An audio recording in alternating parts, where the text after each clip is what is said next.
प्रथम दिन प्रथम रूप माँ शैलपुत्री। पहले स्वरूप में माँ पर्वतराज हिमालय की पुत्री पार्वती के रूप में विराजमान है। दूसरा रूप ब्रह्मचारिणी। दूसरी दुर्गा ब्रह्मचारिणी को समस्त विद्याओं की ज्ञाता माना गया है।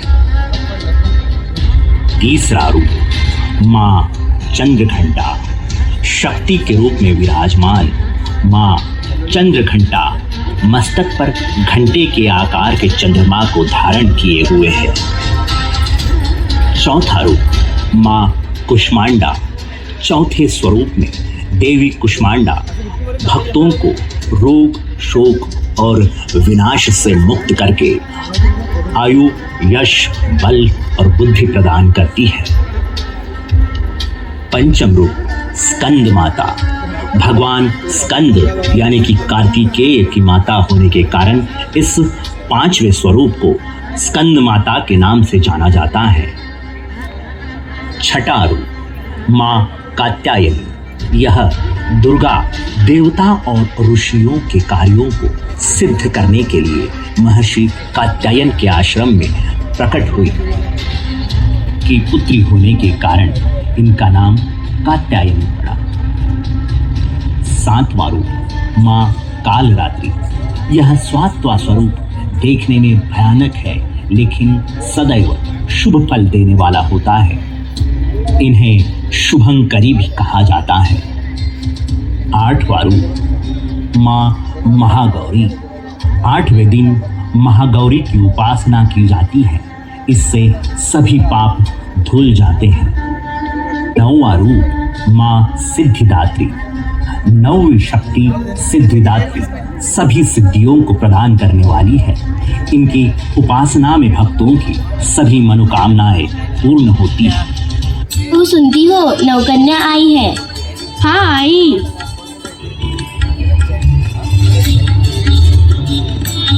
अरे बहू, पहले नौकन्याओं के पाँव धो फिर खाना परोसना।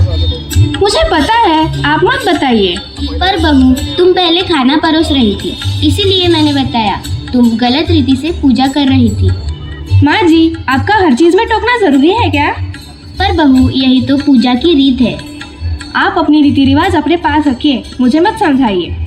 अजी सुनते हो, ये अपने माँ बाप को समझा दो, हर चीज में टोकना जरूरी नहीं है, वरना बोल दो एक कमरे में बंद रहे, मुझे थोड़ी शांति मिलेगी।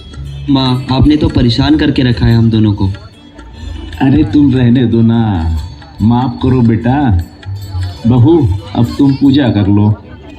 हाँ जल्दी करो, हमें मंदिर पे जाना है।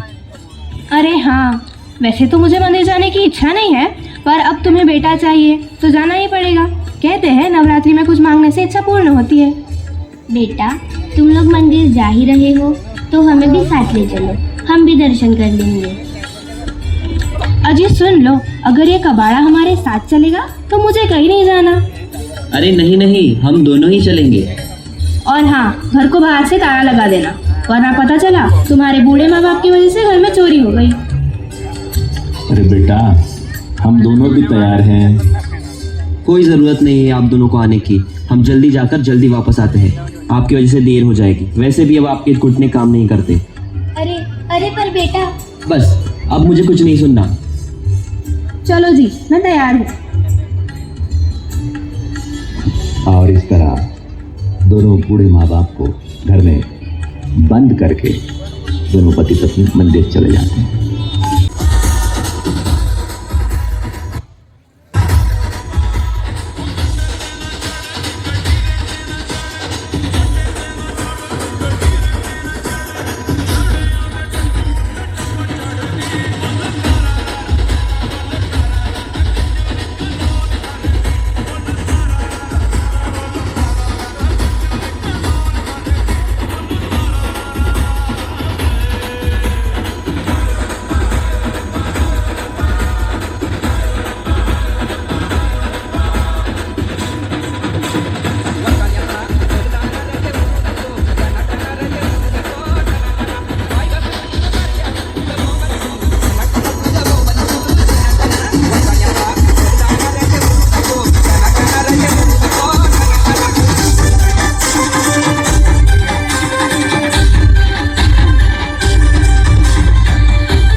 अपेक्षेमुळे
शेवटचे 2 मिनिटं बाकी राहिले आहे.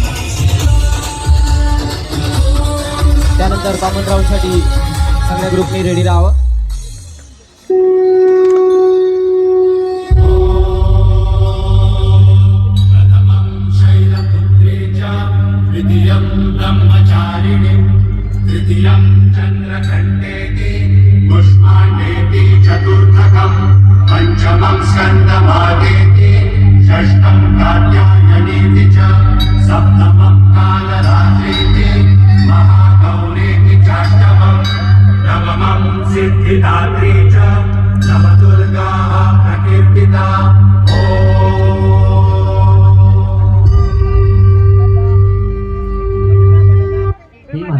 हम हर साल आपकी पूजा अर्चना मन भाव से करते हैं, फिर भी हमें संतान प्राप्ति नहीं हो रही है।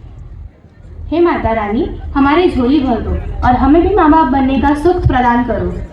हमारे समाज में जहाँ एक ओर भगवान को मंदिर मंदिर जाकर खोजा जाता है और उसकी पूजा की जाती है, वहीं दूसरी ओर घर में बसे भगवान यानी कि हमारे माँ बाप, उनकी जरा भी इज्जत नहीं की जाती, उनका सम्मान नहीं किया जाता। क्या ऐसे समाज में रहने वाले संतान को संतान प्राप्ति का सुख मिलना चाहिए? आप स्वयं विचार करें। अरे देखो देखो, महारानियां गरबा खेलकर घर जा रही है। ओ मैडम, जरा हमारे साथ भी थोड़ा गरबा खेल लो, मजा आ जाएगा आपको।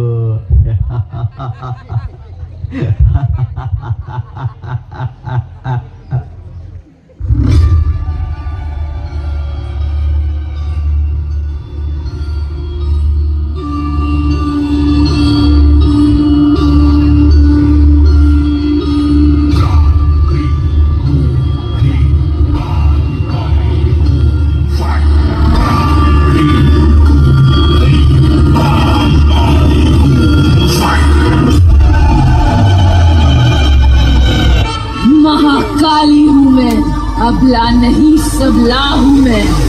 जो धर्म के मार्ग पर है उनके लिए अनंत हूँ, और तो जैसे दुष्टों का अंत हूँ मैं।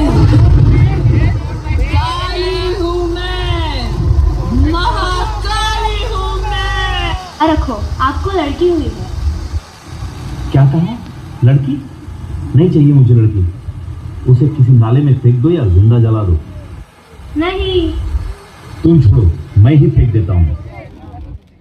देखा आपने, हमारे समाज में जहां एक और स्त्री और पुरुष समानता की बड़ी बड़ी बातें की जाती हैं, वहीं दूसरी ओर आज भी किसी घर में जब किसी बच्ची का जन्म होता है तो हमें तकलीफ क्यों होती है? क्या हम ये बात नहीं जानते कि स्त्री ही हमारी उत्पत्ति का स्रोत है, ये ही हमारी जननी है। जब नहीं रहेगी नारी तो कैसे देख पाओगे दुनिया सारी। बेटा बेटी एक समान, करो नारी का सदैव सम्मान। पेड़ सूखे ही सही, उन्हें आंगन में रहने दो। फल फूल न सही, छाया जरूर देंगे। उसी तरह माँ बाप बूढ़े ही सही, उन्हें घर में रहने दो। रुपया पैसा ना सही, संस्कार जरूर देंगे। डोळ्यात गरबाचा रंग असू दे, प्रत्येक स्त्रियाबद्दल आदर असू दे, गरबा खेळ उत्साहाने तू, पण मर्यादा राखून ही आठवण असू दे। जयकारा शेरावाली का बोल।